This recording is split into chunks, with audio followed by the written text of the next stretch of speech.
हाँ तो मेरे प्यारे बच्चों, कैसे हैं? उम्मीद करते हैं कि बहुत ही अच्छे होंगे और स्वस्थ होंगे। आप लोग की पढ़ाई बहुत ही बढ़िया से चल रही होगी। आज आप लोग के वास्तविक संख्या पढ़ाएंगे, ठीक है। कक्षा 10वीं का जो पहला चैप्टर है ना, वास्तविक संख्या, उसके बारे में जानेंगे और एकदम बेसिक से लेकर चलेंगे और डिटेल में लेकर चलेंगे और जीरो से एकदम पढ़ाने का कोशिश करेंगे। समझते हैं, चैप्टर पर आते हैं। सबसे पहले आप लोग के पढ़ाएंगे बाबू डिजिट, जिसको बोलते हैं अंक, ठीक है। कि अंक किसको कहा जाता है, ठीक ना। समझिएगा कि अंक किसको कहते हैं। इसको इंग्लिश में बोलते हैं बुआ डिजिट, डिजिट, ठीक है। देखिए, अंक किसको कहते हैं? अंक उसको कहते हैं बुआ जिससे संख्याओं का निर्माण होता है, ठीक है ना। जिससे संख्याओं का निर्माण होता है उसे क्या कहते हैं? अंक कहते हैं, ठीक है। तो समझिएगा यहाँ पे, जिससे जिससे संख्याओं का जिससे संख्याओं का निर्माण होता है उसे अंक कहते हैं। जिससे संख्याओं का निर्माण होता है उसे अंक कहते हैं। जैसे में कौन होगा? जैसे में समझिएगा, जैसे में अंक कौन कौन हो सकता है? तो देखिए, अंक एक जीरो भी है, फिर 1 हो जाएगा, 2 हो गया, 3, 4, 5, 6, 7, 8, 9, बस यहीं तकला अंक है। और उसके बाद संख्या का निर्माण हो जाता है, ठीक ना। अब यहाँ से क्वेश्चन रहा का बाबू, इसको नोट पॉइंट के तौर पर लिखेंगे का कि कुल कुल अंकों की संख्या कितनी होती है? तो कुल अंकों की संख्या होती है 10 होती है, ठीक है। याद रखिएगा, 1 2 3 4 5 6 7 8 9 10। तो कुल अंकों की संख्या कितनी होती है? 10 होती है, याद रखिएगा।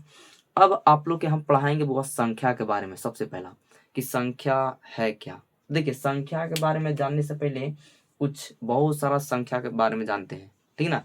जैसे में सबसे पहला आप लोग के संख्या पढ़ना है बाबू, प्राकृत संख्या। समझिएगा, सबसे पहला आप लोग क्या पढ़ना है?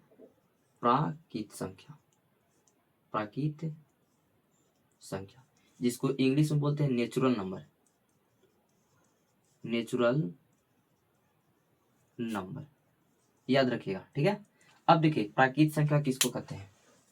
देखिए, आप लोगों को पता है कि गिनती को संख्या को क्या कहते हैं? प्राकृत संख्या कहते हैं। तो यहाँ पे लिखेंगे का गिनती के संख्या को प्राकृत संख्या कहते हैं। गिनती के संख्या को प्राकृत संख्या कहते हैं।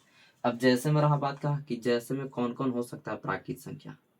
तो जैसे में लिखेंगे 1 हो गया, 2 हो गया, 3 हो गया, 4 हो गया, 5 हो गया, 6 हो गया, 7 हो गया, 8 हो गया, 9 हो गया, 10 हो गया, 11 हो गया, डॉट डॉट डॉट, यानी बोल सकते हैं इन्फिनिटिव तकला, ठीक है। और इसको हम लोग क्या पढ़ते हैं? अनंत पढ़ते हैं, ठीक ना। और इंग्लिश में बोलते हैं इसको इन्फिनिटिव। अब रहा जाके कहा कि प्राकृत संख्या है, तो प्राकृत संख्या को सूचित किस चीज से किया जाता है, अर्थात बोल सकते हैं प्रदर्शित किस चीज से किया जाता है, ठीक है। तो याद रखिएगा कि प्राकृत संख्या को n से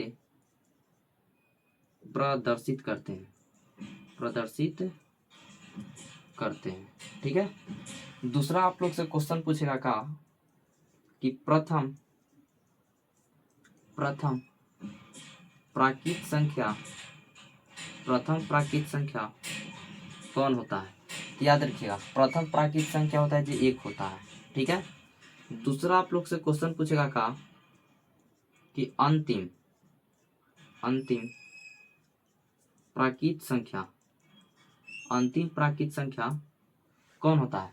तो अंतिम प्राकृत संख्या होता है जो इन्फिनिटिव होता है, यानी अनंत इसको बोल सकते हैं, ठीक है। अच्छा, एक क्वेश्चन आपसे यही वाला क्वेश्चन में का घुमा के आप लोग से पूछेगा कि एक अंकों की सबसे छोटी प्राकृत संख्या। तो एक अंकों की सबसे छोटी प्राकृत संख्या 1 होगा, ठीक है। और एक अंक के सबसे बड़ी प्राकृत संख्या कौन होता है? तो एक अंक के सबसे बड़ी प्राकृत संख्या याद रखिएगा कि अनंत होता है, ठीक है ना। तो यहाँ पे हम लिख देते हैं कि एक अंक की एक अंक की सबसे बड़ी प्राकृत संख्या। तो एक अंक की सबसे बड़ी प्राकृत संख्या होता है जो 9 होता है। ठीक है। उसी तरीका से आगे भी क्वेश्चन आप लोग से पूछेगा कि दो अंक की छोटी प्राकृत संख्या। तो 2 अंक की सबसे छोटी प्राकृत संख्या कौन हो जाएगा? तो 10 हो जाएगा। तो यहाँ पे इसका 10 आंसर हो जाएगा। ठीक है।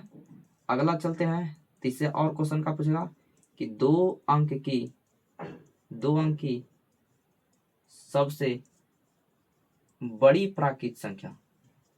सबसे बड़ी प्राकृत संख्या। तो 2 अंक की सबसे बड़ी प्राकृत संख्या कौन हो जाएगा? तो 2 अंक की सबसे बड़ी प्राकृत संख्या हो जाएगा 99। ठीक है। तो आशा करता हूँ कि आप लोग का यह वीडियो बहुत ही अच्छा लगेगा। तो आज के लिए सेशन में इतना ही रन देता हूँ।